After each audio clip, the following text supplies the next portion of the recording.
Hi hello we were అందరికీ welcome friends. మన ఛానల్కి స్వాగతం. మా ఛానల్లో మీకు కనుక వీడియోస్ నచ్చితే లైక్ చేయండి, షేర్ చేయండి, కామెంట్ చేయండి మరియు సబ్స్క్రైబ్ చేయండి. మరిన్ని నోటిఫికేషన్స్ కోసం పక్కనే ఉన్న బెల్ ఐకాన్ని ఆల్ పైన ట్యాప్ చేయండి. ఆల్ పైన ట్యాప్ చేయడం ద్వారా మేము చేసే ప్రతి వీడియోలని, తాజా వీడియోలని నోటిఫికేషన్లో పొందగలరు.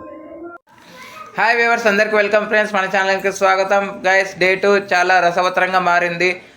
వర్షార్పణం కూడా అయిందని చెప్పుకోవచ్చు. సో మరి డే 2 వివరాలు ఎలా జరిగాయి ఏంటి అనే వివరాలకి పూర్తిగా వెళ్ళిపోదాం. అండ్ నిన్న 1.5 సెషన్ కూడా చాలా వరకు వర్షార్పణం అయినప్పటికీ లేటుగా స్టార్ట్ అయింది. సో మరి ఏ విధంగా స్టార్ట్ అయింది ఏంటి అనేది మనం పూర్తి వివరాలకు వెళ్ళిపోదాం. So let's move in to the topic.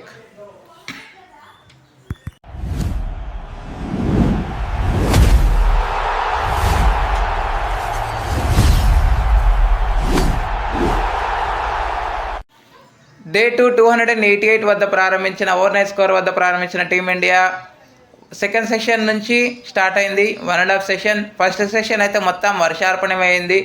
అయితే 11:40కి లంచ్ బ్రేక్ అయితే వెళ్ళారు. అక్కడ ఫస్ట్ సెషన్ మొత్తం తుడిచిపెట్టుకుపోయింది. తర్వాత అంటే ఫస్ట్ సెషన్లో వాన తగ్గింది కొంచెం. అయితే అవుట్ఫీల్డ్ క్లియర్ అయ్యేలోపు లంచ్కి వెళ్ళి వచ్చేనాక ఆ టైం అన్న పునఃప్రారంభం అవుతుంది అనుకుంటున్న టైంలో మళ్ళీ సెకండ్ సెషన్లో మళ్ళీ వాన పడడం, అది కాస్త అక్కడ ఒక హాఫ్ అన్ అవర్ వెళ్ళిపోయింది. హాఫ్ అన్ అవర్ వెళ్ళిపోయినప్పటికీ లేట్గా స్టార్ట్ అయినప్పటికీ వికెట్స్ అయితే పోయాయి. సో 288 వద్ద ప్రారంభించిన టీమిండియాకి ఆదిలోనే మంచి షాక్ అయితే తగిలింది. అదేంటంటే రిషబ్ పంత్ తన ఓవర్ నైట్ స్కోర్కి జస్ట్ 13 రన్స్ మాత్రమే యాడ్ చేసి తనైతే అవుట్ అవ్వడం జరిగింది. 39 రన్స్కి వీళ్ళ మధ్య ఏర్పడినటువంటి పార్ట్నర్షిప్ కాస్త 70+ బ్రేక్ పడింది. ఆ తర్వాత కేఎల్ రాహుల్ వచ్చిన తర్వాత ఓవర్ నైట్ స్కోర్ అంటే తనకి రిటైర్డ్ అయినప్పుడు 77 వద్ద ఉన్నాడు కదా, ఆ స్కోర్కి జస్ట్ 5 రన్స్ మాత్రమే యాడ్ చేసి 82 రన్స్కి అవుట్ అయ్యాడు. బట్ వీళ్ళ మధ్య ఏర్పడినటువంటి పార్ట్నర్షిప్ 38, పడిక్కల్, కేఎల్ రాహుల్. ఆ తర్వాత ఈ పార్ట్నర్షిప్ బ్రేక్ అయింది. క్యాచ్ అవుట్గా వెనుదిరిగాడు కేఎల్ రాహుల్. ఆ తర్వాత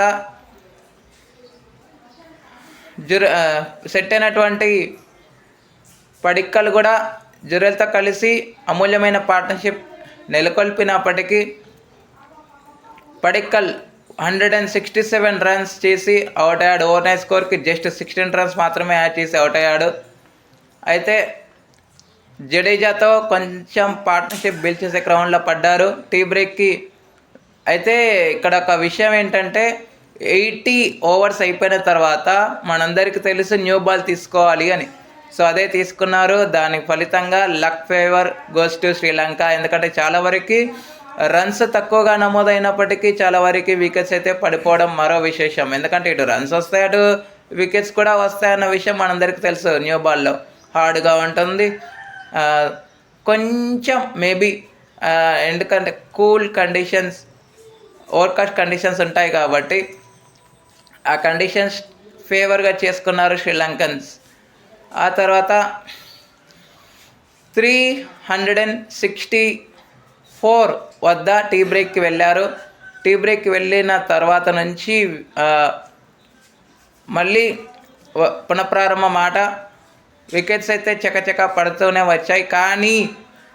కానీ మానవ్ సుతార్ అండ్ ధ్రువ్ జురెల్ మంచి పార్ట్నర్షిప్ జరిగింది. 50+ పార్ట్నర్షిప్ అయితే జరిగింది. అయితే సుతార్ ధ్రువ్ జురెల్ మాత్రం 51 రన్స్ వేసి అవుట్ అయ్యాడు. ఈ పార్ట్నర్షిప్కి బ్రేక్ పడింది. అంతకంటే ముందు జడేజా 13 రన్స్ ఏమాత్రం విజృంభించలేకపోయాడని చెప్పుకోవచ్చు, నిరాశపరిచాడు. కానీ డబుల్ డిజిట్స్కి అయితే చేరుకున్నాడని చెప్పుకోవచ్చు. జడేజా అవుట్ అయిన తర్వాత సుతార్ రావడం, సుతార్ 24 రన్స్ చేయడం, సుతార్ కంటే ముందే సెట్ అయ్యి 51 రన్స్కి అవుట్ అయ్యాడు. ఆ తర్వాత ఒకలో వికెట్లు మాత్రం పడుతూనే వచ్చాయి. బట్ తను కూడా చేయాల్సింది లేక 24 రన్స్ వేసి చేతులు ఎత్తేయడం జరిగింది మానవ్ సతార్.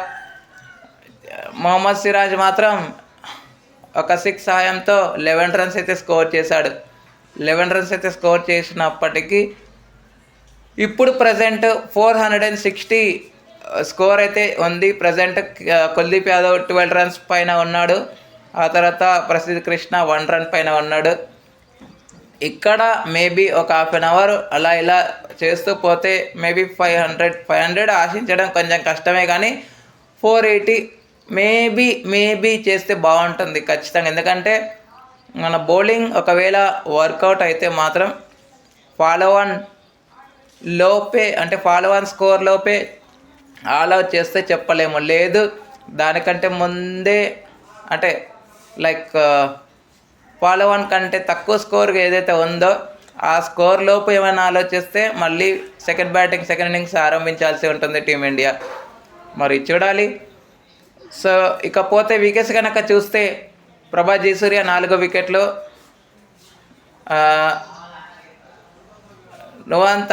తుషారా నువాంతాకి 3 వికెట్లు అయితే రావడం జరిగింది. రిషబ్ పంత్ తీసినటువంటి వికెట్ టెస్టుల్లో మొదటి వికెట్ అని చెప్పుకోవచ్చు తనకి. సో అక్కడ నుంచి వికెట్స్ అయితే వీళ్ళిద్దరే ఎలా అని చెప్పుకోవచ్చు. అసిత ఫెర్నాండోకి ఒక వికెట్ రావడం జరిగింది, అది కూడా మొహమ్మద్ సిరాజ్ది. Okay friends, thank you. ఇలాంటి అప్డేట్స్ కోసం ఛానల్ని సబ్స్క్రైబ్, షేర్, లైక్, కమెంట్ చేయండి. మరొక అప్డేట్తో మీ ఉంటాను ఫ్రెండ్స్. అంతవరకు సెలవు, నమస్కారం.